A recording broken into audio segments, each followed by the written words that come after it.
దేశంలో ప్రజలు ఒక్క ఇబ్బందులు పడుతుంటే కేంద్ర ప్రభుత్వం రోజురోజుకు పెట్రోల్ డీజిల్ వంట గ్యాస్ ధరలను పెంచుతూ ప్రజలకు అధిక భారం మోపుతోంది. పెరుగుతున్న ధరలను ఖండిస్తూ is southern division CPI party కార్యదర్శి షేక్ మహమూద్ అధ్యక్షతన నిరసన కార్యక్రమం చేపట్టారు. వెంటనే ధరలను తగ్గించాలని కేంద్ర ప్రభుత్వాన్ని డిమాండ్ చేశారు.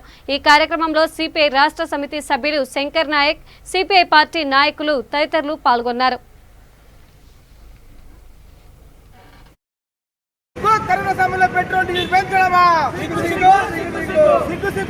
కరోనా సమయంలో పెట్రోల్ డీజిల్ పెంచడమా? ఎక్కడైతే రాష్ట్రంలో కానీ కేంద్రంలో కానీ డీజిల్, పెట్రోల్, గ్యాస్ ధరలు అధికంగా పెరుగుతూ ఉన్నాయి. అది రోజు రోజుకు ఇప్పుడు మన రాష్ట్రంలో 100 రూపాయి పెరగడం జరిగింది. గ్యాస్ రేటు కూడా ఎక్కడ అందని ధరలు పెరుగుతూ ఉన్నాయి. దీని మీద భారత కమ్యూనిస్ట్ పార్టీ తరఫున నిరసన ధర్నా చేయడం జరుగుతుంది. పెట్రోల్, డీజిల్ ధరలు తగ్గించే వరకు భారత కమ్యూనిస్ట్ పార్టీ, వామపక్ష పార్టీ ఈ రెండు పార్టీలు పోరాటం చేస్తూ ఉన్నాయి.